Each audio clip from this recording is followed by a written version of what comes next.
लेकिन नकारात्मक बातों को और आलोचनाओं को बार बार जब हम सुनते हैं वो हमारी श्रद्धा को ठेस पहुंचाता है। इसी को कहते हैं प्रजल्प। इसलिए श्रील विश्वनाथ चक्रवर्ती ठाकुर माधुर्य कादम्बनी में कहते हैं कि दो प्रकार के शोक होते हैं, एक शुद्ध भक्त का शोक और एक साधक का शोक। शुद्ध भक्त का शोक दो श्रेणी में होता है। जो शुद्ध भक्त शोक करता है उसके दो तरीके हैं, दो श्रेणी हैं।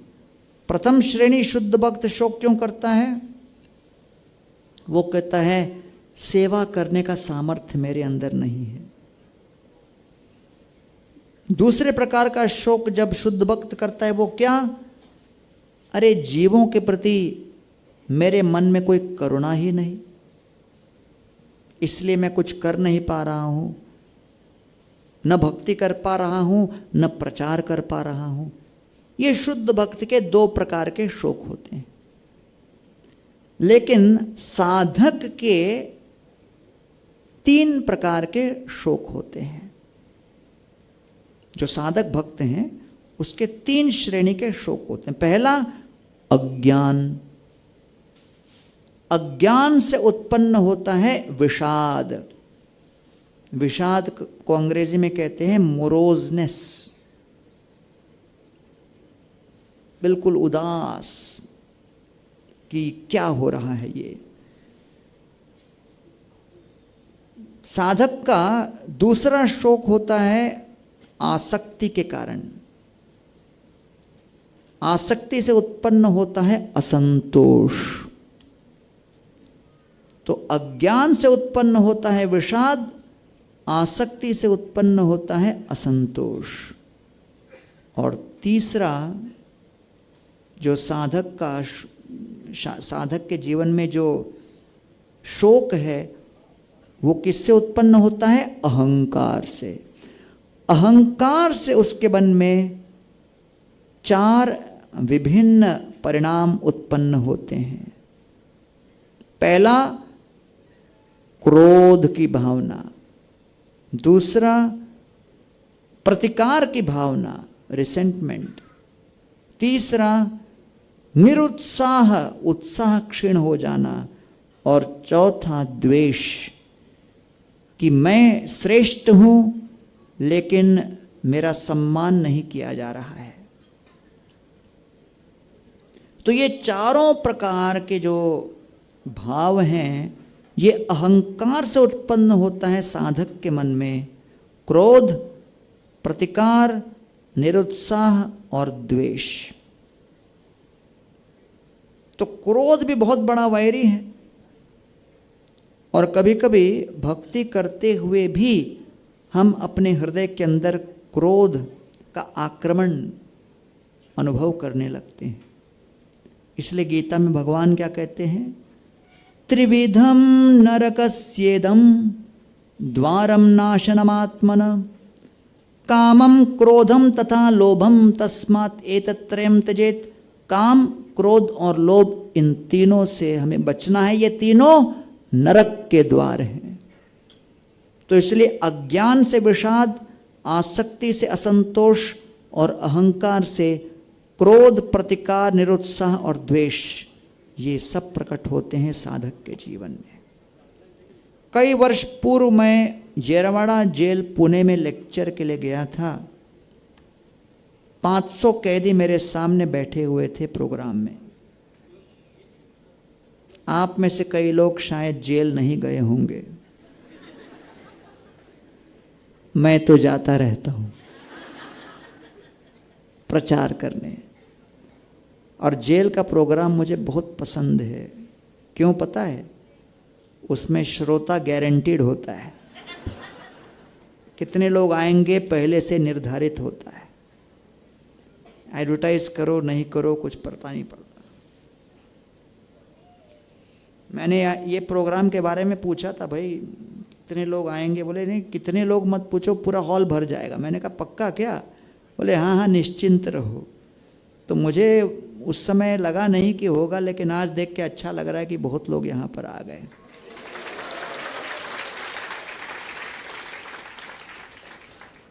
तो इसलिए जेल के प्रोग्राम में तो गारंटीड जितना बोलेंगे उतना मिल जाएगा। तो 500 लोग बैठे थे, लेक्चर दिया मैंने, फिर पूछा कोई प्रश्न है क्या? तो एक कैदी ने हाथ उठाया। मैंने कहा पूछ भाई प्रश्न। वो कहता है मैं स्टेज पे आके पूछूंगा। मैं थोड़ा घबरा गया। बगल में कमिश्नर साहब खड़े थे। मैंने कहा सर कौन है ये? वो कहते हैं 12 मर्डर किया उसने। तो मैंने कहा मैं 13वां होने वाला हूं क्या?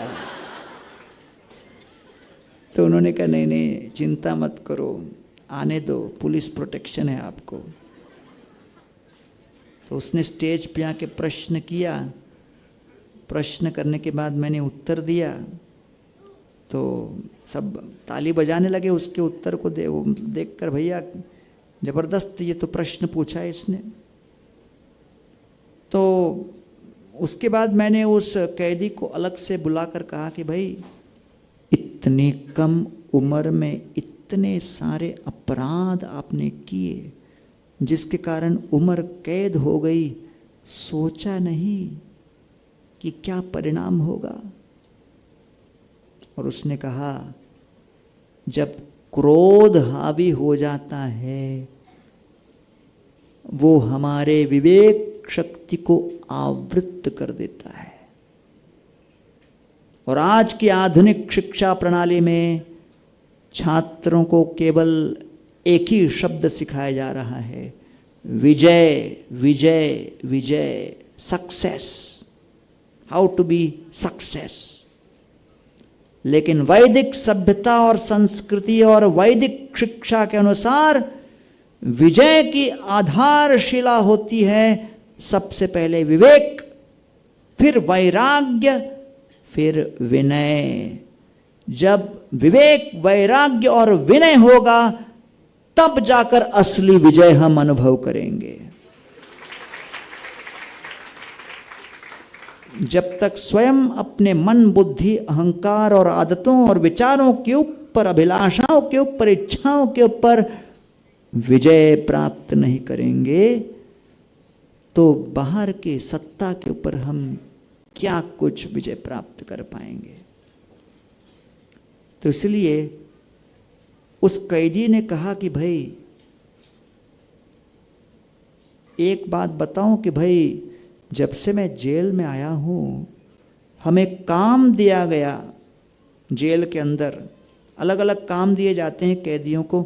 मुझे जो काम मिला है वो ग्रंथों को, किताबों को ब्रेल भाषा में अनुवाद करने का।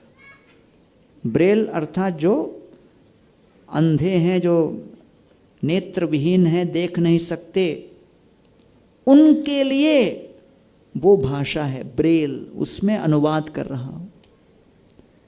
अभी जो लेटेस्ट बुक मुझे दिया गया है अनुवाद करने के लिए, वो बुक का नाम है Bhagavad Gita as it is by Srila Prabhupada.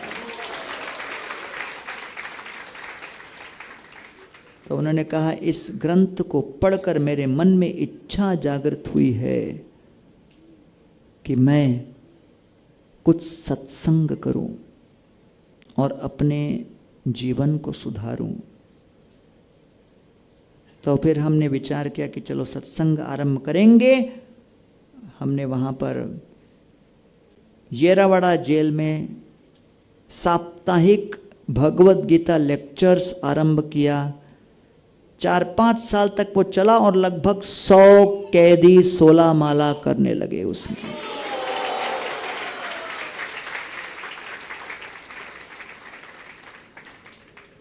तो इसलिए यहाँ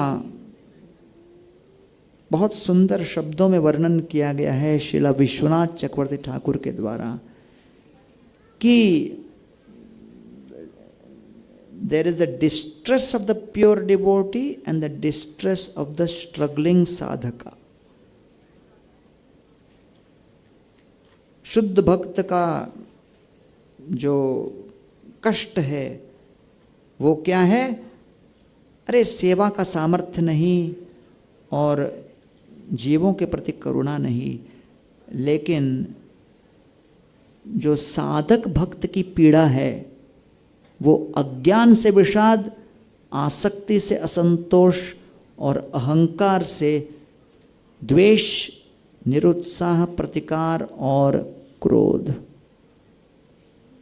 और विशेष रूप से द्वेष के अंतर्गत क्या? मैं दूसरों से अधिक श्रेष्ठ हूं और मुझे सम्मानित नहीं किया जा रहा। I am not been respected enough. तो ये द्वेष का एक प्रतिरूप है जो चक्रवर्ती पाद कह रहे हैं। तो कहते हैं इसका उपाय क्या है, सल्यूशन क्या है? क्योंकि मंथरा ऐसे द्वेष की प्रतीक थी। मंथरा के मन में ये द्वेष की भावना थी और उस द्वेष जो कि विष की भांति था, उस विष से उन्होंने कैकेयी को भी पीड़ित कर दिया था। कैकेयी को भी उन्होंने बिगाड़ दिया उस विष को घोलकर उसके मन के अंतर्गत। तो इसलिए यहां पर कहती हैं इसका उपाय क्या है? इसका सलूशन है आशीर्वाद। जब वैष्णवों की हम सेवा करेंगे और आशीर्वाद प्राप्त करेंगे तब मन शुद्ध होगा, परिवर्तित होगा। यत् सेवया भगवतस्कूटस्थश्च मधुद्विष रतिरासो भवेत् तीव्र पादयोर्व्यसनार्दन।